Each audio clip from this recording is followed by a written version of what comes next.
추석 연휴가 시작이 되었습니다. 많은 분들이 추석을 맞아서 부모, 형제를 만나기 위해서 이동하고 있습니다. 요즘 명절은 예전과는 좀 많은 변화가 있는 것 같습니다. 예전에는 가정에서 송편을 빚고 또 이런저런 음식을 장만하느라 분주했는데 요즘은 이런 모습들이 많이 사라졌어요. 대신에 가족 단위로 해외여행을 간다든가 가까운 또 관광지에 여행을 간다든지 또는 식사는 식당에서 이렇게 나가서 하는 경우가 많아졌습니다. 그럼에도 우리 추석은요, 가족들이 함께 모일 수 있는 기회가 많습니다. 이럴 때는요, 누군가가 가족을 위해서 반드시 희생하는 사람이 생길 수밖에 없습니다. 여러분, 이때가 중요해요.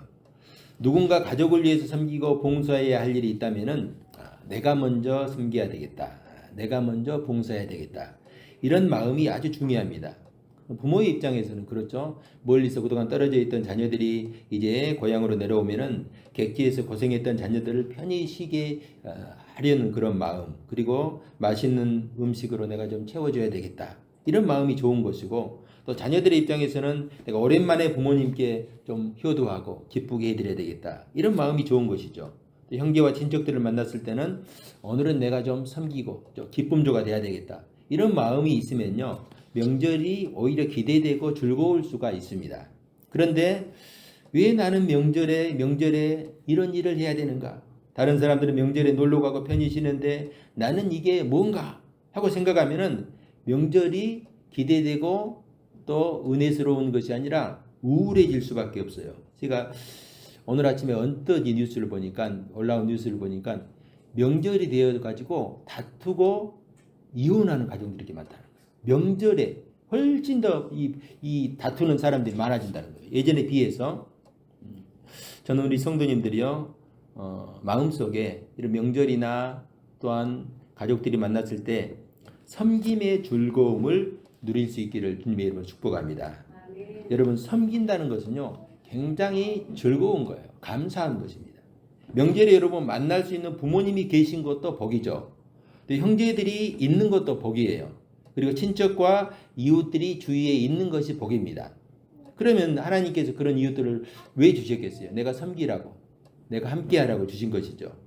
이런 가족을 내가 섬기고 사랑하지 못한다고 한다면 우리가 어떻게 이웃을 사랑하고 하나님을 섬긴다고 말할 수가 있겠습니까? 여러분, 신앙 역시 마찬가지입니다. 믿음이 뭐냐고 묻는다면 믿음은 낮아지고 섬기는 것이라 이렇게 말할 수가 있습니다. 세상 모든 사람들이 높아지고 내가 섬김을 받으려고 해서 문제이지, 내가 서로 섬기려고 한다는 그런 서로 섬기려고 하는 마음이 있다면 이 땅에서 우리는 천국을 미리 맛볼 수가 있습니다. 오늘 말씀 역시 그런 내용이에요. 오늘 말씀은 고라 자손과 당을 지은 자들이 하나님의 권위에 반역하는 내용입니다. 그런데 놀라운 것은 이들이 다른 사람들보다 더 많은 것을 누리는 사람들이었다 하는 것입니다. 그러면도 자신들에게 주신 은혜를 생각하지 않고 더 많은 것, 더 높은 것을 탐하였다 하는 것입니다. 오늘 말씀을 통해서 우리에게 주시는 하나님의 음성을 우리 함께 들을 수 있기를 바랍니다. 자, 1절 2절 한번 봅시다. 레이의 증손 고핫의 손자 이스라엘의 아들 고라와 루벤 자손 엘리압의 아들 다단과 아비람과 벨렛의 아들 온이 당을 짓고 이스라엘 자손 총회에서 택함을 받은 자 곧 회중 가운데에서 이름 있는 지휘관 250명과 함께 일어나서 모세를 거스르니라. 자, 레위 지파에 속한 고라와 그를 지지하는 루벤 지파의 다단과 아비람과 온이 당을 짓고 일어나 있어요. 한마디로 쿠데타를 일으킨 겁니다. 자, 레이에게는요, 여러분, 세 아들이 있어요. 야곱의 12아들 중에 세 번째가 레이인데 그 레이에게는 세 아들이 있었는데 게르손과 고핫과 무랄이라는 아들이 있어요. 이 아들이 중요하냐면 이스라엘 이 성전 역사에서 굉장한 중요한 역할을 하기 때문입니다. 자, 이 세 아들에게는 가문을 따라서 각각 성막을 섬기는 일이 주어졌죠. 왜냐하면 레이 지파에게 이 역할이 주어졌기 때문에 레이의 세 아들에게 각각 직임에 따라서 역할이 주어집니다. 먼저 게르손의 자손은 성막, 그 당시에는 이제 성전이 지어지지 않고 이제 성막이 텐트처럼 지어졌기 때문에 성막의 외부 구조물, 성막을 덮는 이런 덮개와 휘장을 관리하도록 했습니다. 그리고 둘째 고핫 자손은 성소 안에 있는 기구들을 관리하도록 했어요. 그러니까 뭐 증거계, 법계, 떡상, 등잔대, 분향단, 번제단. 그러니까 성소의 핵심 이 성물들을 관리하도록 했어요. 그리고 마지막에 무라리 자손은 성막의 구조물, 그 기초 부품을 관리했어요. 예를 들어서 성막의 기둥, 뭐 널판지, 띠, 받침, 말뚝, 줄 이런 걸 책임지도록 하였던 것이죠.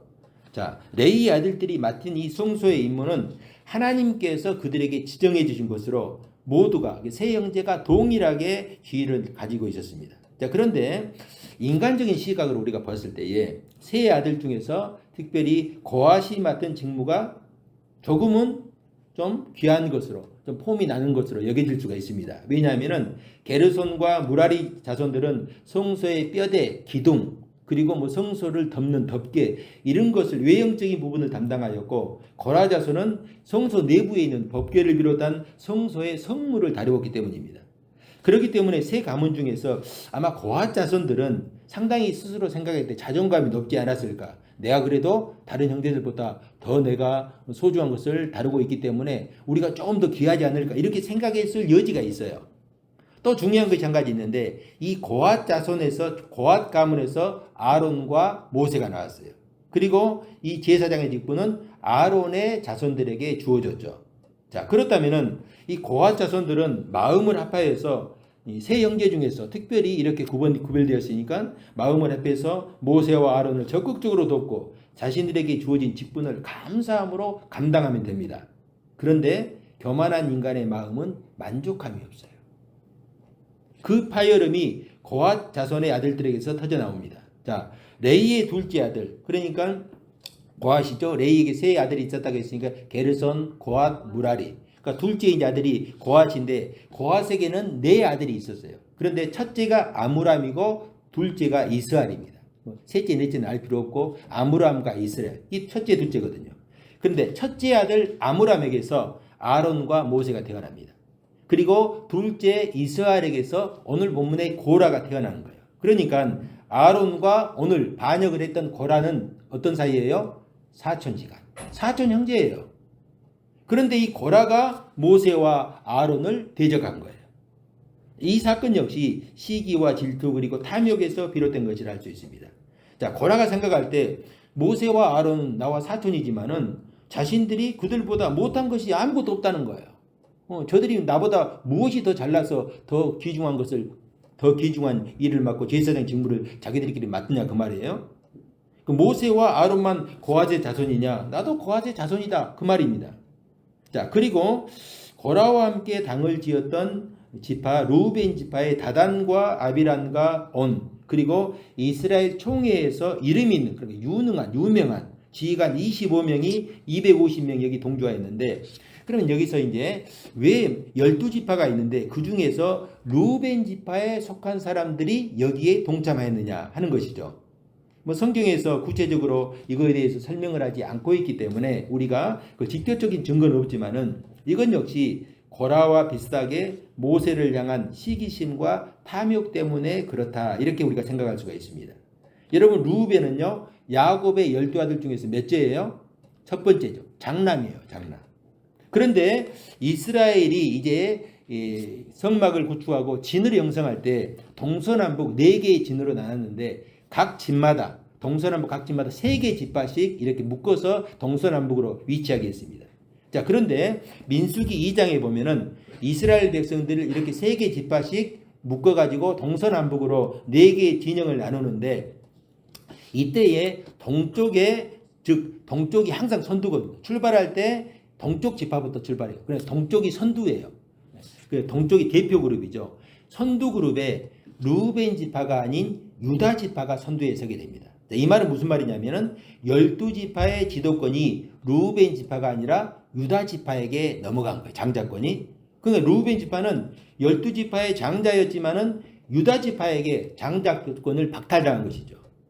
이것은 이미 창세기 49장에서 이제 소개된 야곱이 죽을 때 애언했던 내용 속에 들어있어요. 자, 그 내용을 제가 봉독합니다. 루벤아, 너는 내 장자요 내 능력이요 내 기력의 시작이라. 위풍이 월등하고 권능이 탁월하다마는 물의 끓음 같았은즉 너는 탁월하지 못하리니 내가 아버지의 침상에 올라 더럽혔음이로다. 그가 내 침상에 올랐도다. 아멘. 자, 르우벤은 야곱의 장자로 태어났고 다른 형제들보다 장자이기 때문에 월등한 지위와 권위가 있었어요.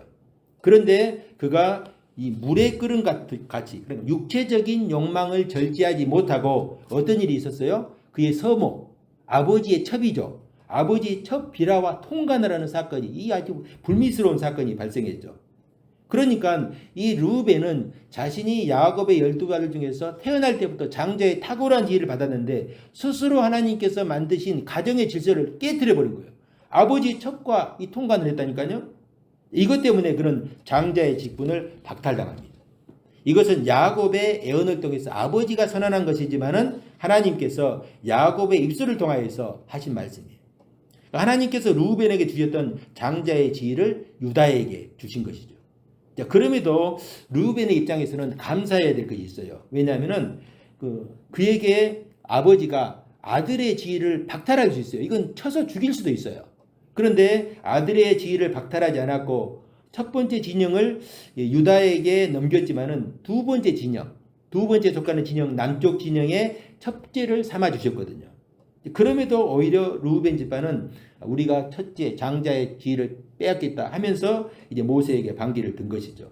자, 그리고 이제 여기서 또 동조에 있던 아주 이름 있는 유명한 지휘관 250명이 있는데 또 이들은 대체 왜 또 동조에 있는가?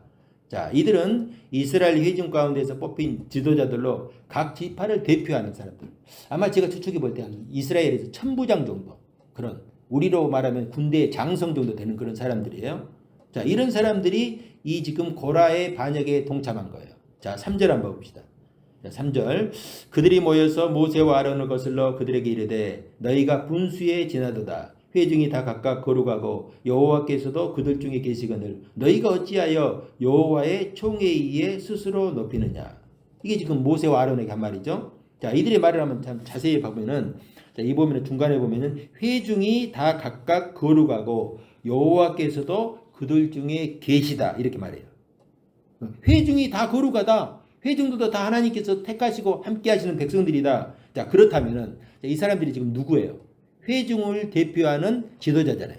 그러니까 회중이 이렇게 하나님 앞에서 다 거룩하면은 회중 중에서 뽑혔던 지휘관들 자신들은 얼마나 더 높고 우월하냐. 지금 이 말을 하고 싶은 거예요. 쉽게 말하면 우리도 모세와 아론처럼 최고 지도자와 제사장 역할을 할 수 있다. 그런 능력이 있다. 그런 말이에요. 그런데 왜 모세와 아론만 여호와의 총회의에 군림하느냐. 이렇게 말한 것이죠. 여러분 이런 말이 있어요. 뭐 눈에는 뭐만 보인다. 그 말이 있죠. 이 말은요. 사람의 관심사나 성향, 편견에 따라 세상을 보는 방식이 달라진다. 그런 의미를 가지고 있거든요. 쉽게 말해서 어떤 사람은 자신에게 익숙하거나 중요하게 여기는 것만 눈에 들어오게 됩니다. 가령 목사님들이 차를 타고 가면은 항상 여러분 목사님들 눈에 뭐가 보이는지 아세요? 차를 타고 가면은 교회만 보여요. 그리고 저녁 해질 때는 항상 십자가만 보여요. 아, 여기 십자가가 별로 없네. 여기는 왜 십자가 이렇게 많은가? 항상 그런 게 먼저 보여요. 미용사들은 사람을 볼 때 뭘 봅니까? 항상 머리 스타일을 보는 거예요. 이 사람은 머리를 잘 잘랐네. 머리 잘랐는지 오래됐네. 옷장사들은 뭐만 보인 거예요? 옷만 보이는 거예요. 이렇게. 자기의 관심이 거기에 있기 때문에. 물론 그럴 수 있어요. 그런데 문제는요. 내가 그런 생각을 하고 있다고 다른 사람도 그렇게 생각한다? 그렇지 않아요. 여러분 목회자들은 또 이렇게 설교단에 서기 때문에 또 양복을 이렇게 입고 항상 넥타이를 차고 이거 외에는 못 부릴 게 없거든요. 항상 이렇게 양복에 신경을 씁니다. 목회자들은. 넥타이도 신경을 쓰고. 그런데 제가 나중에 깨닫게 된 것이 우리 집사람은 제가 입고 있는 양복이 20년이 됐는데 10년이 됐는데 새로 단 양복인지 전혀 모르더라고요. 다른 사람들은 양복에 관심이 없구나. 목회자들만 항상 양복을 입으니까 양복에 관심이 있지. 그런 거예요. 여러분 내가 그거에 관심이 있다고 해서 다른 사람도 그럴 것이다. 이렇게 생각하는 착각이에요.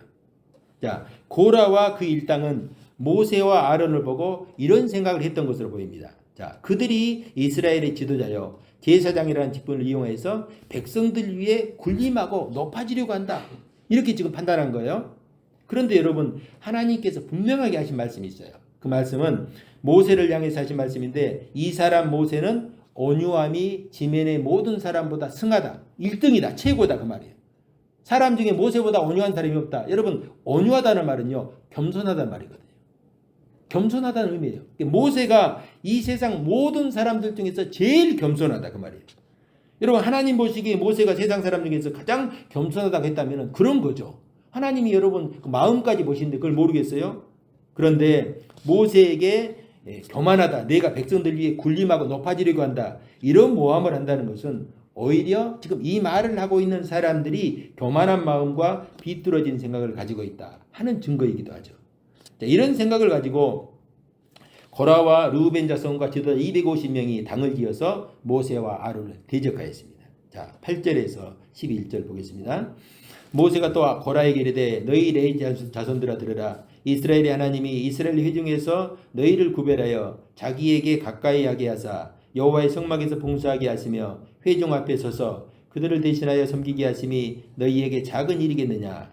하나님이 너와 네 모든 형제 레위 자손에게 너와 함께 가까이 오게 하셨거늘 너희가 오히려 제사장의 직분을 구하느냐. 이를 위하여 너와 너의 무리가 다 모여서 여호와를 거스르는도다. 아론이 어떠한 사람이기에 너희가 그를 원망하느냐. 아멘. 자, 고라 자손이 가져야 할 자세는요, 교만이 아니라 감사하는 마음과 겸손한 자세죠. 하나님은 그들을 이스라엘 12지파 중에서 구별해서 성막을 섬기게 하고 성막에서 봉사할 수 있는 은혜를 주셨습니다. 그리고 고라 자손은 특별히 성소의 성물을 관리하도록 하였습니다. 그렇다면 그들은 그 은혜를 감사하며 더 겸손한 마음으로 하나님을 섬겨야 했습니다. 그런데 이들은 자신에게 주어진 귀한 직분을 감사하게 생각하지 않고 오히려 아론의 자손들에게 주어진 뭘 탐했어요? 제사장의 직분. 야, 제사장의 직분 저 좋다. 옷 입고 앞에 나가서 저 제사 드리고 백성들이 우러러보는데 저 참 좋다. 이렇게 탐한 거예요. 왜 이런 마음이 들었을까? 그것은요, 그들의 마음에 교만한 마음이 가득 찼기 때문에. 자, 3절 중반절 다시 한번 봅시다. 회중이 다 각각 거룩하고 여호와께서 그들 중에 계시거늘 너희가 어찌하여 여호와의 총에 의해 스스로 높이느냐. 이 모세를 향해, 모세와 아론을 향해서 하는 말이에요. 이들은 스스로 모세와 아론을 자신들보다 더 높은 자리에 있다고 판단한 거예요. 여러분, 하나님께 주신 각자의 직분을 사명을 위한 자리로 우리가 생각해야 되지, 이게 높고 낮음을 가르는 신분이나 서열로 생각해서는 절대로 안 됩니다. 성도 여러분, 하나님께서 교회 안에서 맡겨주신 자리는요, 높고 낮음이 없어요. 또한 성도들에게 주신 직분 역시 높고 낮음이 없습니다. 그런데 이것을 무슨 권세나 감투라고 생각했을 때 서로 높은 곳을 향하여 눈을 들고 그것에 올라가려고 길을 써요. 여러분, 서리 집사가 되었으면 그 다음에는 뭐가 돼야 돼요? 안수 집사, 권사. 그 다음에 또 뭐가 돼야 돼요? 장로. 장로님들은요, 어떤 사람들은 목사가 되려고 그렇게 눈에다 불을 쓰고 목사가 설교를 하고 싶어하는 사람도 있다고 들었어요. 여러분, 이게 얼마나 잘못된 생각입니까? 이것은 직분에 대한 바른 이해가 부족하기 때문이에요. 여러분, 집사면 어떻고 권사면 어떻고 장로면 어떻습니까? 자신에게 주어진 직분에 감사하고 맡겨진 직분에 충성을 다하면 그것으로 된 것입니다. 우리가 하나님 나라에 가면요, 거기는 목사도 없고 장로도 없고 권사도 없고 집사도 없고 다 하나님 앞에서 하나님의 자녀로 서는 거예요. 단지 우리가 교회에서 맡겨진 사명에 따라서 목사도 있고 장로도 있고 권사 집사가 있을 뿐이죠. 그래도 목사님, 그래도 교회에서 목사님과 장로님 제일 높은 것 아닙니까? 이렇게 생각할 수가 있어요. 성경 어디에도 그런 말이 없어요.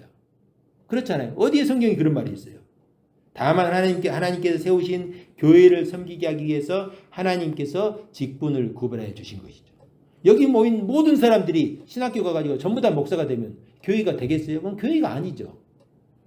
여러분, 교회에서 설교를 하는 목사가 더 중요합니까? 설교를 들은 성도가 더 중요합니까? 둘 다 중요할 것 같죠. 그럼 이렇게 질문합니다. 그러면 목사를 위해서 성도가 있습니까? 성도를 위해서 목사가 있습니까? 그렇죠. 성도를 위해서 목사가 있는 것이죠. 목사가 혼자 있으면 그 뭐 어디다 쓸 거예요? 성도들이 있기 때문에 성도들을 위해서 목사가 있는 거예요. 그렇다면 성도들이 훨씬 더 귀한 거예요, 교회에서는. 자, 고린도전서 12장 28절 이하에 보면 이런 말씀이 있어요. 하나님이 교회 중에 몇을 세우셨으니 첫째는 사도요, 둘째는 선지자요, 셋째는 교사요, 그 다음은 능력을 행하는 자요, 그 다음은 병 고치는 은사와 서로 돕는 것과 다스리는 것과 각종 방언을 말하는 것이니라. 다 사도이겠느냐, 다 선지자이겠느냐, 다 교사이겠느냐, 다 능력을 행하는 자이겠느냐. 여기 보면요, 첫째는 사도요, 둘째는 선지자요, 셋째는 교사요, 그 다음은 능력을 행하는 자라. 이렇게 말씀을 했는데, 여러분 이것은요, 중요도의 순서에 따라 한 게 아니에요. 이것은 소요를 말하는 것이 아니라 기능적인 질서, 교회의 구조를 지금 말하고 있는 것이죠. 그래서 다 사도이겠느냐, 다 선지자이겠느냐. 그러니까 사람들은 그렇게 생각합니다. 야, 사도가 더 높고 선지자가 더 높고 이렇게 생각하는데 그렇지 않다는 거예요. 너희들이 그러면 다 사도가 되겠느냐? 그럴 수 없다는 것이죠. 다 선지자가 되겠느냐? 너희들 다 목사가 되겠느냐? 그럴 수 없다는 거예요. 교회는 그런 것이 아니라는 거예요. 그럼 교회는 뭐예요? 자기에게 맡겨진 직분을 따라서 우리가 맡겨진 사명을 감당하면 되는 것이죠. 교회의 필요를 위해서 하나님께서 어떤 이는 사도로, 어떤 이는 선지자로, 교사 부르셨어요. 여러분, 초대교회에서 가장 첫 번째 교회에서 생겨났던 직분이 무슨 직분입니까? 집사예요, 집사. 그때는 안수 집사, 집사. 왜 집사? 목사도 아니고 집사예요. 권사도 없고 장로도 없고 집사예요. 왜 집사를 세웠겠어요? 그 당시에 집사가 필요했기 때문에 집사를 세운 거예요. 여러분, 예수님의 말씀에서도 이런 걸 찾을 수가 있죠. 예수님은요, 제자들이 다 높아지려고 하고 그렇게 보이는 것에 눈을 두니까 예수님께서 그런 말씀을 했어요. 너희들 높아지고 싶으냐? 그러면 섬기는 자가 되라. 그러니까 또 이걸 또 오해할 수가 있어요. 아, 우리가 섬기는 자가 되면은 우리가 예수님께서 우리를 높은 자리에 올려주겠구나. 이렇게 생각할 수가 있는데 그게 아니라 하나님 나라는요, 높은 자리에 있는 사람이 높은 것이 아니라 하나님 나라는 가장 밑에서 낮은 자리에 섬기는 사람이 가장 높은 자리예요. 하나님 앞에서 모세가 가장 존귀하게 인정을 받았던 것도 바로 이것입니다. 그가 백성들 위해서 군림했기 때문이 아니라 그가 무슨 일이 일어나기만 하면은 항상 그는 납작 땅에 엎드렸어요. 얼굴이 땅에 닿을 때까지 엎드렸어요. 그리고 가장 겸손하게 하나님을 바라봤어요. 자, 4절에 봐보세요. 고라의 무리가 하나님을 대적하자 모세가 어떻게 합니까? 엎드리잖아요. 납작 엎드리잖아요. 여러분, 이게 어떻게 권세 있는 지위가 높은 사람의 모습이라고 할 수 있어요? 납작 엎드리잖아요. 자, 14장에서 우리가 가데스 바네아 사건 알잖아요. 정탐꾼이 와가지고 12명의 정탐꾼이 가나안을 정탐하고 돌아와서 10명이 부정적인 보고를 하고 백성들이 그것에 감염이 돼가지고 하나님을 원망하고 대적할 때 모세와 아론이 어떻게 했어요? 막 위에서 꾸짖었습니까? 그렇지 않았어요. 백성들 앞에서 납작 엎드려, 회중 앞에서 납작 엎드렸어요. 그리고 하나님의 자비와 구원을 위해서 기도했죠. 이런 모습이 하나님께서 기뻐하시는 성도들의 모습이다 하는 거예요. 결국 여러분, 고라와 그를 따르는 무리들이 어떻게 되었습니까? 자, 모세는 그들에게 그래, 그러면 누가 하나님께서 택하신 사람인지 가려보자. 여러분, 모세가 처음부터 이 이스라엘 지도자가 되려고 한 사람이 아니잖아요. 하지 않으려고 했는데 하나님께서 억지로 끌어다가 거기 앉혀놨거든요. 그래? 그럼 누가 하나님이 택하신 사람인지 보자. 그리고 모세가 그들에게 그러면 너희들 각각 향료를 준비하라. 그래서 불도 담고 오고 또 향도 그에 두라, 피워라 하는 거예요. 여러분, 여기 사용되는 향로는요, 오직 제사장들만 향을 가지고 하나님 앞에 드릴 때 사용을, 제사장들만 할 수 있는 직무거든요. 자, 그런데 너희들 그래 제사장이 되고 싶냐? 그래, 전부 다 향로를 가져와라. 그 가져와 가지고 너희도 한번 해봐라. 하나님이 누구를 선택하셨는지 한번 보자, 그런 거예요. 이때 고라와 함께 당을 지었던 루벤 지파 다단과 아비람이 거부합니다. 우리는 올라가지 않겠다. 내가 왜 너희를 말 들어야 되냐? 우리 말 듣지 않겠다는 거예요.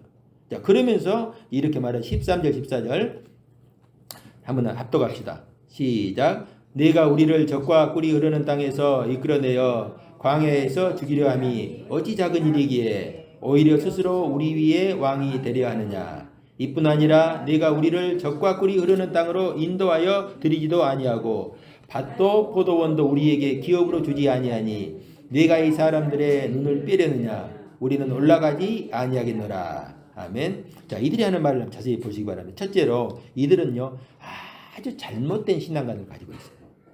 적과 꿀이 흐르는 땅은 가나안 땅을 의미하죠.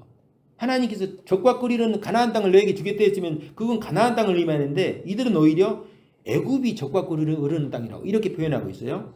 여러분, 애굽이 바로와 그의 신하들에게는 젖과 꿀이 흐르는 땅으로 여겨질 수가 있어요. 그러나 이스라엘 백성들은 절대로 그 땅이 젖과 꿀이 흐르는 땅이 될 수가 없어요. 왜냐하면 이스라엘 백성들에게 그들이 애굽에 있을 때 어땠습니까? 압제당하고 신음하였던 고통과 죽음의 땅이었어요.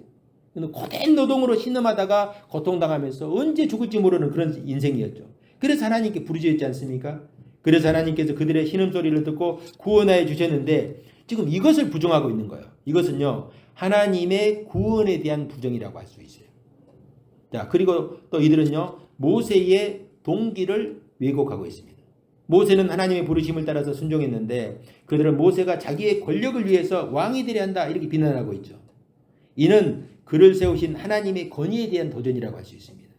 모세는 하나님의 대리자인데 그의 권위를 무시하고 부정하는 것은 그를 세우신 하나님을 무시하고 하나님을 대적하는 것이라 하는 것입니다. 자, 그리고 마지막으로 가나안 땅에 들어가지 못한 것은 자신들의 불신과 불신앙 때문인데 그 책임을 또 모세에게 돌리고 있어요. 하나님은 모세를 세우셨고 그를 통해서 백성들을 가나안 땅으로 인도하실 것을 약속하였습니다. 그러면은 이제 백성들은 모세가 인도하는 대로, 왜? 하나님께서 모세를 세우셨으니까 모세가 인도하는 대로 믿음으로 따라가면 돼요. 순종하면 됩니다. 그들이 가나안 땅에 들어갈 수 있는 길은 오직 하나, 모세가 인도하는 대로 말씀에 순종하는 거예요. 그거에는 방법이 없어요. 왜? 자기들에게 힘도 없고 뭐 어떤 무력도 없기 때문에 들어갈 수 있는 길이 없어요. 들어갈 수 있는 길은 오직 하나, 하나님의 말씀대로 순종해서 들어가는 거예요. 그런데 모세를 불신하고 대적하면 가나안 땅에 어떻게 들어가겠다는 것입니까? 다른 길이 없어요. 만약에 이스라엘 백성들에게 이런 불신의 무리들이 생기면은 이 광야의 시간을 통해서 잘라내고 단절해야 돼요. 그래서 결국 광야의 40년이라는 이 시간은 이들의 교만과 탐욕과 불신앙적인 것들을 제거하는 시간이라. 왜? 이걸 제거해야만 가나안 땅에 들어갈 수 있기 때문에. 저는 우리 성도님들의 삶에서 교만과 탐욕과 불신앙적인 요소들이 발견될 때마다 주님 앞에 우리가 엎드려서 회개하고 돌이킬 수 있기를 바랍니다. 자, 15절 상반절에 보면은 모세가 심히 노하여 이렇게 말씀합니다. 여러분, 왜 모세가 지금 노하고 있습니까? 고라와 그의 동조한 사람들이 자신의 잘못에도 불구하고 돌이키지 않기 때문입니다. 오히려 하나님의 약속의 말씀을 불신하고 오히려 조롱하는 듯한 태도를 보이고 있기 때문이죠. 결국 어떻게 되었어요? 하나님은 이 일로 회막문에 모인 모든 회중을 멸하겠다. 그러니까 이 고라와 이 다단이 무리들이 자기들만 회막으로 온 것이 아니라 이스라엘 백성들은 회중을 끌어모은 거예요. 지금 이제 누가 이기는가 봐라. 숫자적으로는 자기들이 훨씬 많죠. 모세와 아론은 둘이고 자기들은 뭐 250명 지휘관도 자기들을 지금 동조하였고 백성들까지 지금 불러 모은 거예요. 그러니까 백성들은 또 보겠다고 또 몰려온 거예요. 하나님께서 그걸 보고 내가 이들을 다 멸하겠다 하면서 하나님께서 모세에게 말씀을 합니다. 이때 또 모세가 중재하며 하나님, 한 사람이 범죄했는데, 소수가 범죄했는데 이 회중을 다 멸하시겠다고 진노하십니까? 하면서 또 중재합니다. 그때 아론과 모세의 중재를 들으시고 하나님께서 또 마음을 돌이키시고 이렇게 말씀하시죠. 24절 봅시다. 회중에게 명령하여 이르기를 너희는 고라와 다단과 아비람의 장막 사방에서 떠나라. 자, 이 모세가 이렇게 외쳐요.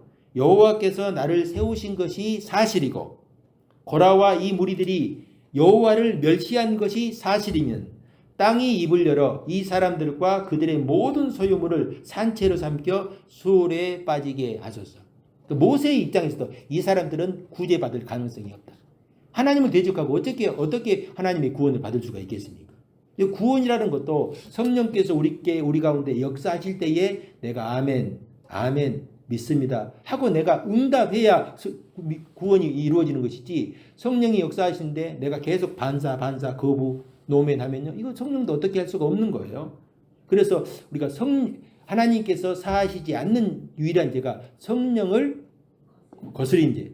왜냐하면 성령이 우리에게 하시는 일이 뭐예요? 우리를 구속하는 것이거든요. 예수 그리스도를 증거해서 구속하시는데 내가 성령을 거부하면 그 구원이 어떻게 이루어지는 거예요? 지금 오늘 본문이 딱 그거예요. 이들이 지금 가나안에 들어가고자 하는데, 가나안은 구원의 땅, 영원한 여러분 약속의 땅이라고 우리가 상징적으로 말하는데, 이것에 들어가려면 오직 믿음으로 하나님 말씀 붙들어 가야 되는데 하나님을 거부하고 어떻게 가나안 땅에 들어가겠어요? 아, 이들은 틀렸다. 너희들은 하나님의 심판밖에 없다 판단한 것이죠. 모세의 말이 끝나자마자 어떤 일이 벌어졌어요? 땅이 갈라지고 고라에게 속한 모든 사람과 그들의 재물을 삼켜버렸어요. 그리고 여호와께로부터 불이 나와서 자신들도 제사장이 좀 되어보겠다고 이 기대하고 있던 250명의 지휘관을 순식간에 불이 삼켜버렸어요. 이들도 멸해버렸죠. 성도 여러분, 고라와 다단 그리고 이 아비람의 반역은 애굽에서 나온 뒤 끊임없이 불순종하는 이스라엘 백성들의 옛 모습이라고 할 수가 있습니다. 이들의 특징은요, 끝까지 회개하거나 돌이키지 않았습니다. 이들이 가나안 땅으로 들어가기 위해서는 반드시 그들의 옛사람과 죄악된 습성을 버려야 합니다. 오늘 이 말씀은요, 우리에게도 큰 교훈을 주고 있어요. 우리가 예수 믿는다고 하면서도 여전히 내 안에 남아있는 이 교만, 시기, 탐욕의 쓴뿌리가 있음을 잊지 말아야 돼요. 여러분, 애굽에서 출애굽했다고 바로 가나안 땅 들어가는 게 아니에요. 광야 시간이 40년의 광야 시간이 있어요. 그곳에서 끊임없이 이렇게 일어나는 고라와 다단과 이런 쓴뿌리들을 제거해야 결국은 가나안으로 들어갈 수 있어요. 여러분, 우리가 예수 믿었다고 바로 천국 가는 거 아니에요.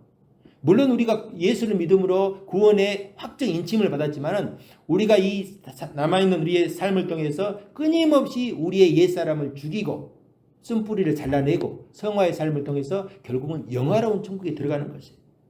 이것은 반드시 잘라내고 끊어내야 될 옛사람의 모습이다. 왜냐하면 이제 우리는요, 그리스도 안에서 새로운 피조물로 거듭났기 때문입니다.